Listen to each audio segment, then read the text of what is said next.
Now that we're getting into the warmer weather and I can actually get out and ride, I wanted to give you a detailed update on all of my adventuring electric rideables, their current condition, and kind of my near-term plans. First, we have to talk about the OG, my original touring electric skateboard build. This electric skateboard, this started it all, man. It kicked off the whole PEV adventuring thing for me. I built this thing with the specific intention of being a skateboard backpacking platform. It's a 36-volt dual belt drive system bolted to a loaded Bangor V2 deck and a top-mounted battery case so I could swap the batteries as needed. A while back, I did an overnight camp with it, and right when I was just about home, the nut for the front left wheel came undone, and my wheel yeeted itself off. This is actually the second time that happened, except this time, it did some really bad damage to the truck. It ground down pretty bad as it cheese grated against the pavement. That whole truck needs to be replaced. And I actually really missed this board, so I'm happy to report that this year, I'm actually going to do a full rebuild on it. New wheels, new lock nuts to make sure nothing goes anywhere, and obviously, of course, a brand new front truck. Me and this board have been through so much together, so I refuse to let it peacefully pass away into the annals of history, so we're going to bring it back into service. And we'll definitely get it out for at least one or two things this summer. Next on the list, we're going to jump all the way to the newest electric rideable in my lineup, the GT Land Racer. And surprisingly, not a lot of people watch that video. If you haven't watched it, please go check it out. I'm actually really proud of this build. Basically what I did is I took a GT snow racer, bolted some electric skateboard components to the underside, and made it be able to literally drive on land. There's two single drive hub motor trucks in the rear, one motor on each ski, and all of the rest of the wheels, they're all free rolling. And for those counting, that's a total of 12 wheels on this thing. It uses a 36-volt drivetrain so that it has commonality with my existing stockpile of 36-volt electric skateboard batteries. On the test ride, I managed to hit some ice and feck up both my ankle and the battery and ESC case. That thing was only a temporary case anyways. I'll be upgrading to a much more robust one. Otherwise, it's in really good condition. I'm just waiting for the weather to not be ass so I can actually take it out and use it more. Now, this thing's pretty underpowered. The 700-watt motors kind of gimp this thing with how much rolling resistance it has. I don't think this thing's going to see any gravel trail use or off-road use, but we'll certainly take it out and see. And as much of you could probably surmise, the steering on this thing is really janky, especially because I have to hold the wireless remote for it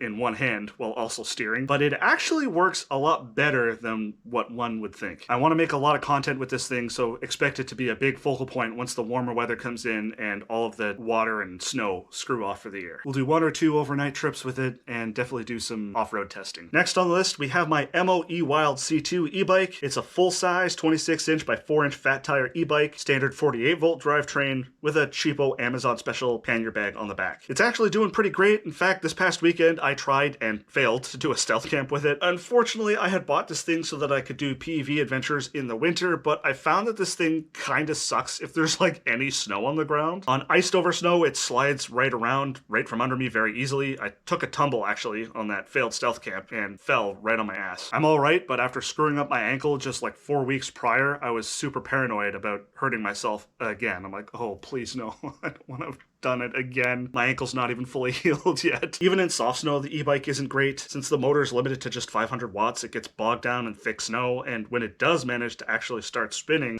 I fishtail all over the place. Combine that with shockingly efficiency, has an overall janky feel to the build quality, and also being so big, it's really hard to get it places like to the start of bikepacking trails or TCT sections, so I'm kind of limited to stuff that starts and ends at home, at least until I get a larger vehicle. Now, it's still going to be a mainstay of the channel. E-bike bikepacking content actually seems to do really well, so I'm incentivized to make more content with it. Next on the list is the Mooncool TK1 folding electric trike. It's an electric trike with 20-inch by 3-inch tires, standard 48-volt drivetrain, and of any electric rideable I own, this is actually the one that has surprised me the most with how much I wound up actually liking the thing. If you're anything like me, you take a look at electric trikes, you think they're kind of lame looking, kind of silly, kind of dorky. It was sent to me for review, and I actually wound up liking it a lot. After ripping it around for the review video, this thing, it kind of rocks, I'm not gonna lie. To impress upon you how I think of them as more of a 3-wheeled light-duty ATV rather than a bike with an extra wheel. This thing has surprising range. I think I got 40 kilometers out of it. It's got horizontal stability for days, crazy cargo carrying capacity. I'm telling you, man, do not sleep on electric trikes. And my Mooncool is actually doing pretty great. I'm actually going to be using it for more winter stuff when there's snow on the ground instead of my e-bike because it's much more stable. The few videos I've made with it are actually doing really well, so I'm going to bring it out and do more trips with it. I also want to try hooking up both of my big LFP batteries in the back and using an inverter to charge the trike on the go and see if we can get this thing to go 200 kilometers without needing an external outlet. Next on the list is my DIY electric snowboard. I had built this thing to be the world's cheapest but functional DIY electric snowboard. It's got a lot of 3D printed parts and the motor is just an e-bike hub motor with 3D printed treads bolted to it. I got a few successful test rides out of it and it does work occasionally. Unfortunately, here's where the bad news starts. The last like 4 times I've tried to take this thing out and do a video with it, I've had nothing but problems. Ice kicking up the wheel so it couldn't get traction, torque issues, and just having the wrong snow conditions. The snowboard needs very specific snow conditions to even be able to get traction and push me. It sucks to say, but I think this thing's going to be mostly retired at this point. Maybe I'll pull it out in the future for some rare occasions, but while it's still in one piece, I'd actually like to preserve it as a showpiece, as the world's first DIY electric snowboard built for under $1,000. Next on the list, we have my all-terrain electric skateboard that I built for skate packing, and it's pretty much my primary adventuring skateboard these days. Much like every other DIY electric rideable I've built, it's also 36 volts. It's got knobby 8-inch pneumatic tires and is a dual belt drive, rear wheel drive. It's mostly stock. The only mod I really did to this thing is a top mounted battery case, the same reason as my touring board, so that I have easy access to the batteries to swap them while I'm out adventuring. It's actually in great condition and I really don't like to use it in the winter for 2 main reasons. The first is the salt. With e-skates, all of the electronics are really close to the ground, so salt will absolutely destroy an electric skateboard. With the very first electric skateboard I ever owned, I've had to replace the ESC on it twice because I was riding it in winter and screwed up the ESC. The other issue is that with me being heavy, especially if I have my backpacking gear, this 36 volt drivetrain gets bogged down from both the cold weather and increased resistance from snow and ice. I love doing electric skateboard backpacking content, but honestly, those videos do not do very well at all. So that's why you don't really see me doing too many electric skateboard adventures anymore. Doesn't mean it's being sunset though. It's by far my favorite electric rideable to take out and do backpacking trips with. So expect to see it at least a couple times this year. Next on the list is my DIY electric Dirtsurfer, and this is probably the second most unique electric rideable in my arsenal. And you know what? The conversion is actually,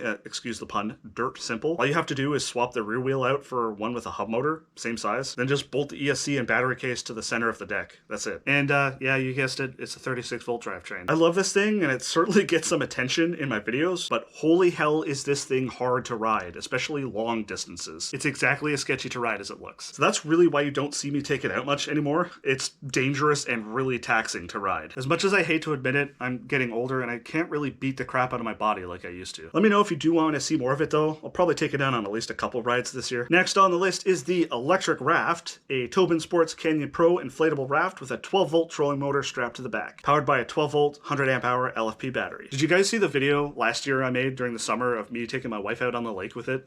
I made the mistake of not checking the winds and that caused me to put us in a really dangerous situation. The wind kicked up waves that filled up the raft with like almost half a foot of water, which is fine until you realize that I have a big ass LFP battery sitting in there submerged in the water right alongside us. Yeah, that was sketchy. Thankfully, nothing bad happened and the raft is fine and dandy. It just made me realize how careful and intentional I have to be with small watercraft out on the water. And I do want to get out with it and do some more stuff with it, especially do some fishing. But me and my wife, we're back down to just one vehicle right now, and obviously I need the car to bring the raft to a put-in, and my wife kind of needs the car for work, so it's limited me severely in being able to take this thing out. There's some longer term stuff that I want to keep it around for, but I don't actually know if I'm going to get out with it this year. I'll try, but no promises. Alright, now for my Ninebot G30LP electric scooter.